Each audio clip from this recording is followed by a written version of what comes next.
पीर साहब के ऐवान में इस वक्त जो अरकान मौजूद है उनकी तादाद है 60। टू-थर्ड है नहीं। अगर इसको मैं अभी ले भी लूँ हाउस कह भी दे तो फिर भी कॉन्स्टिट्यूशनल अमेंडमेंट है वो कैरी नहीं कर सकेंगे हम। उस जालिम कातिल जिसने इस्लाम की बुनियादों को हिलाने की कोशिश की, अब यजीद को रहमतुल्लाह अलैह कहे और हजरत इमाम हुसैन को बागी कहे, इस बिल में उन लोगों का भी मुहासबा होना चाहिए। बिस्मिल्लाहिर्रहमानिर्रहीम, अस्सलाम वालेकुम। उम्मीद है आप सब खैर आफियत से होंगे। इस वक्त पाकिस्तान के तमाम मजहबी हलकों में जो बात सबसे ज़्यादा मौजूए गुफ्तगू है वो है फ़ौजदारी एक्ट तरमीमी बिल, जिसे नामूस सहाबा अहले बैत बिल का भी नाम दिया जा रहा है। इस बिल को 6 माह कबल कौमी असम्बली में पेश किया गया और बड़ी साजिश और सियासत के तहत वहाँ से इसे पास करवाया गया और कौमी असम्बली के अक्सरियत मेंबरान की राय के बग़ैर ही इसे पास किया गया। और उस वक्त ना सिर्फ शिया उलमा बल्कि अक़ल व शऊर रखने वाले दीगर मसालिक के उलमा ने भी इसके ख़िलाफ़ आवाज़ उठाई और उसकी वजह ये थी, सबका यही कहना था कि सहाबा अहले बैत की तौहीन करने पर सज़ा होनी चाहिए, लेकिन इस बिल की आड़ में जो अहले बैत के कातिल हैं उनको बचाने की कोशिश की जा रही है, यजीद को बचाने की कोशिश की जा रही है और जो तारीख़ी हक़ाइक़ हैं उनको बदला जा रहा है। गुज़िश्ता रोज़ 7 अगस्त 2023 सेनेट में इस बिल को पास किया गया और उस दौरान भी वहाँ पर शदीद बहस हुई और वो मनाजिर में अभी आपको दिखाता हूँ। अब देखना यह है कि क्या ये बिल कानूनी शक्ल इख्तियार करता है या नहीं, ये इसका फ़ैसला होना भी बाकी है, क्योंकि जब कोई बिल कानूनी शक्ल इख्तियार करता है तो उसके कुछ असूल होते हैं। क्योंकि कोई भी आइनी तरमीम करने के लिए, कॉन्स्टिट्यूशनल अमेंडमेंट करने के लिए किसी भी बिल का 2/3 अक्सरियत से पास होना सेनेट से बहुत ज़रूरी है और सेनेट के कुल मेंबरान की तादाद है 100,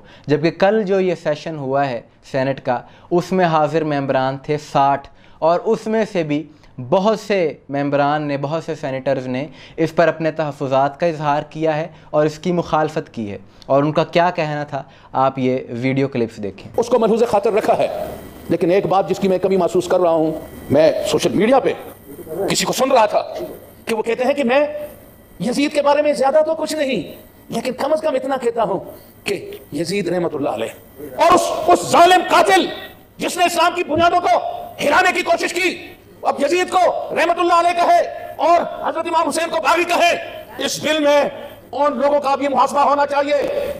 मैं इस मुअज़्ज़ज़ ईमान से गुजारिश करता हूं, मैं इस बिल के मुअज़्ज़ज़ हज़रात से भी गुजारिश करता हूं, मैं आपसे भी गुजारिश करता हूं। ये बात अगर किसी को भी, किसी मसलिक को, किसी फिरके को, किसी को भी इस पर सवाल है, बिल हमने तो देखा भी नहीं है सर। और ये ऐसा ना हो कि आप मजहब के नाम लेके फिर बगैर देखे, बगैर परखे किसी बिल को पास कर लें। यहाँ हर बिल कमेटी में जा रहा है। नहीं, हमने नहीं देखा, हमने नहीं देखा। नहीं, ये क्या बात होती है? बहुत धमकी से बिल नहीं पास होंगे, ये बहुत धमकी से बिल नहीं पास होंगे। आप किसी तरह मैं आपको देता हूं प्लीज बहुत धमकी से नहीं पास होंगे। आपने बात करी रहमान साहब। सर ये कोई बात होती है कि आपके माथे पर टारगेट है तो आप चुप हो जाएं? गुजारिश ये है कि जिस तरह बिल्स पास हो रहे हैं वो कमेटी में जाएं, वहाँ सब मुस्तफीज हों और सबकी दानिश से बहुत अच्छा बिल तो निकल के आएगा वापस। और उसमें क्यों हम चाहेंगे कि किसी के नाम पर नहूस हो? क्यों हम चाहेंगे? अगर ऐसी बात समझते हैं तो फिर देख लें, कमेटी में जाने से क्या खतरा है? कोई खतरा नहीं है जी। वो सुनी नहीं किसी ने। वो बात ये थी कि हज़रत इमाम हुसैन अलैहिस्सलाम के खिलाफ बात करते हैं, अगर वो खिलाफ बात नहीं करते और यजीद को रहमतुल्लाह अलैह कहते हैं, रज़ी अल्लाह ताला, उनको भी सज़ा देनी चाहिए कि नहीं देनी चाहिए? वो उस लॉ में होना चाहिए कि नहीं होना चाहिए? मैं इसलिए कहता था ये कमेटी में आए, हम इसको असेस करें और कल आप यहाँ पेश कर दें। सर आप अमेंडमेंट दे दें। वो तो मैं करूँगा सर। जी, तो आपने ये मनाज़िर देखे कि सेनेटर्स किस तरह से अपने तहफ़्फ़ुज़ात का, ख़दशात का इजहार कर रहे थे इस बिल के हवाले से। और शरीन रहमान साहिबा ने तो ये कहा कि हमें ये बिल दिखाया ही नहीं गया। और दूसरी बात ये कि अगर कानून मंजूर करना ही है तो फिर सबकी मुक़द्दसात को उसमें शामिल करना होगा। फिर वो नासबी मौलवी कि जो ये कहते हैं कि हज़रत अबू तालिब अलैहिस्सलाम ने कलमा नहीं पढ़ा था, उनको भी फिर सज़ा उम्र कैद होनी चाहिए ये बात करने पर।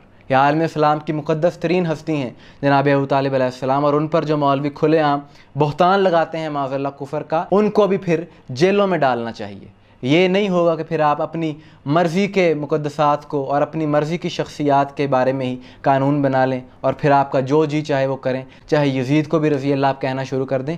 ऐसा नहीं होगा और इस कानून का मिसयूज़ करने वाले शर पसंद अनासर बहुत ज़्यादा हैं। इसी ज़िम्न में मैं आपके साथ एक वाक़या शेयर करता हूँ कि 6 मई को मर्दान में एक मौलवी जिसका नाम आलिम नगार था, उस पर तौहीन का इल्ज़ाम लगाकर हजूम ने उसे मार दिया। और फिर आज से 5 दिन पहले ये साबित हुआ कि वो बेचारा बेगुनाह था। उस पर JOI के एक मौलवी ने सियासी दुश्मनी निकालने के लिए इल्ज़ाम लगाया और फिर उसके साथ ये जुल्म किया। तो जहाँ पर इतनी शिद्दत पसंदी हो, ये हालात हों, तो बहुत से शर पसंद लोग इस कानून का नाजायज़ इस्तेमाल करेंगे। तो इसी तरह उन इलाक़ों में तो ये मौलवी यजीद पर लानत करने वालों को भी तौहीन का इल्ज़ाम उन पर लगाएंगे और फिर इसी कानून का, इसी बिल का सहारा लेकर उसकी ज़िंदगी ये लोग तबाह कर देंगे। तो सहाबा व अहले बैत की शान में नाज़ेबा जुमले कहने वालों के ख़िलाफ़ कार्रवाई ज़रूर होनी चाहिए, मगर साथ ही साथ जो हज़रत अबू तालिब अलैहिस्सलाम की अहानत करते हैं और जो यजीद को रज़ी अल्लाह कहते हैं, उनके ख़िलाफ़ भी कार्रवाई होनी चाहिए।